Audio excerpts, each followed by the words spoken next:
All right, so Saturday Night Live. I know. Why am I talking about Saturday Night Live? Well, I can't play the video because we'd probably hit was copyright strike. But SNL did a one of their news segments mentioning Luigi. Luigi, the guy who took out the United Healthcare CEO. Yeah, well, SNL has been blasted, horrible choice of word, over shameful moment. Audience cheers for accused CEO killer Luigi. So, first of all, it's not. I want to be clear. It's not SNL's fault that the audience cheered. I mean, that's the whole point of the crowd. When I do the live stream show, if I do a segment, everyone's laughing about it or enjoying. I mean, hell, that's a reaction from the audience. I cannot control how people think. All right, nobody does. So when you have a crowd and something happens and the audience reacts to it, it might catch the presenter off guard. Sometimes that happens, be it for a live stream audience or something happening in real life, like in theater or in sports or in a movie theater, anything of that nature. Okay. So it's not really SNL's fault how the crowd reacted, but the crowd cheered for Luigi. So I want to pull up this article here from the New York Post because I think there's a fight on both sides because people are still surprised that there are a large portion of the population that are asking for Luigi to be freed. Now, again, innocent until proven guilty in a court of law. He has to go through due process. And this is a case that is going to be a front and center issue, especially going into 2025. I mean, we're only getting started, okay? Legal process takes a lot of time. Takes a lot of time indeed. So let's talk about it. So SNL's woke studio audience, I wouldn't call them woke, erupted in applause at the mention of accused United Healthcare assassin Luigi Mangione during a segment over the weekend, visibly shocking even cast member Colin Joss. Well, it's not. Again, when you're in show business, sometimes you got to roll with how the audience feels. Okay, there you go. I mean, you can't control what people think. Mangione, 26, has attracted a following of unhinged fangirls. I think he's got a huge following across all the genders. Yes, since December 9th, since his December 9th arrest, hundreds of whom have been writing him letters and making deposits at his jailhouse commissary account. Correction officials have said. So Luigi's going to be eating pretty good then, huh? During Saturday's weekend update segment, Joss name dropped Mangione as he went into his wind up for a joke, which instantly prompted raucous cheers from what sounded like mostly women. Okay, so just remember, innocent until proven guilty. Joss seemed to be surprised by the response, glancing off stage and awkwardly smiling while sarcastically quipping at the audience, "Yeah, definitely woo," rhetorically asking, "You're wooing for justice, right?" No, they weren't. And that is pretty much his shocked Pikachu face. There you go. Mangione was hit with new federal charges in New York last week, including first-degree murder for allegedly gunning down United Healthcare CEO Brian Thompson outside of Midtown Manhattan Hilton on December 4th. The new charges mean the privileged Ivy League graduate, who has been adopted as something of a bizarre folk hero by the deranged anti-capitalist left, could be eligible for the death penalty if convicted. All right. The cheers from the crowd of the long-running late-night sketch show drew swift condemnation from pundits and journalists on X. These people are freaking sick. Author Jennifer Sides, hitting out as what she perceives as hypocrisy, wrote, "The SNL audience must be the dumbest group of pathetic woke performance known to man." Well, here's the thing. There's a lot of people across the political spectrum, each having various opinions and perspectives about what happened on December 4th. Now, let's be clear here. The healthcare system in this country is downright deplorable. And everyone has a story about being denied healthcare. No matter who you vote for, the health insurance industry doesn't give a damn. And if it's going to deny you care, it's going to deny you care. And it causes a lot of people to be angry. And when you have such a sick system, you are going to get some kind of reaction from this because how many times have people been said no? Now, is it the fault of the audience? People need to ask, why did the audience cheer? It's just not sickness. It's also, why did they cheer? Why are they cheering? Why are they celebrating? Why are people reacting to this story? Because there's two sides. Of course, there's people who's going to be condemning the murder. And then there's also people saying it's about time.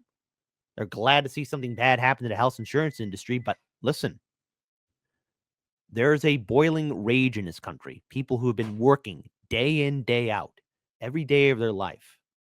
And when they're denied health care, how do they have that conversation with their loved ones or have a conversation with the loved one that was denied care? How do you move on? It's a question, and it's a story that all of you have shared with me as well. And all your stories, just as important, just as impactful. And you're not alone here. Here, they cheer for a Silver Spoon Trust Fund murderer, a stranger with some deranged Robin Hood, I'm a hero story. Audience is moronic and evil. Journalist and New York Post columnist Piers Morgan, do you bloody well condemn hummus? Called the moment disgusting and ripped Joss for his reaction. Colin just smirks away as if it's one big giggle. Shameful moment for SNL. Well, okay, first of all, Saturday Night Live is a comedy show, and it's live. He's going to have to move on. He just can't sit there and pontificate. He's playing a caricature of a news anchor. He has to move on with the story. He reacted to the audience, and he has to move on. That's the best thing you can do. When you're in comedy, when you're in theater, however the audience reacts to it, if it's organic or just happens right out of the blue, just a random sporadic moment, you have to still move on. You know, it's not a lecture piece. It's a comedy show. Anti-CEO sentiment has become a trendy in left-wing activist circles after the public execution of the father of two, causing some corporations to take security measures such as scrubbing the names and likeness of top executives from their websites or hiring security guards. Now, I also want to pull up something else here because this is a story that did catch my attention because it's an opinion piece. This is, and everyone's entitled to an opinion, but this is by Alan Dershowitz, right? How would I defend Luigi? This should be interesting. Ever since the arrest of Luigi Mangione for the cold-blooded murder of Brian Thompson, I have been repeatedly asked, how would I defend him if I were his lawyer?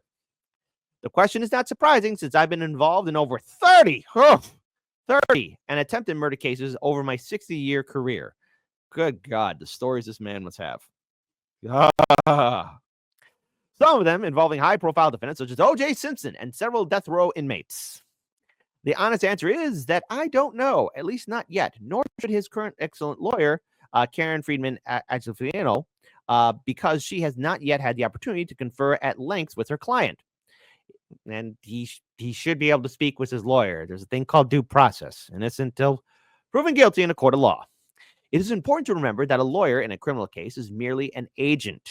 It is the defendant who must decide which defenses to raise, whether to plead bargain, whether to testify, and especially whether to raise a defense such as insanity.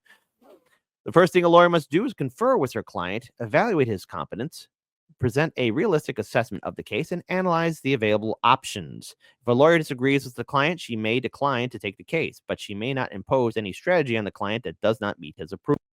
The client in this case may have a possible insanity defense, but he may choose not to raise it.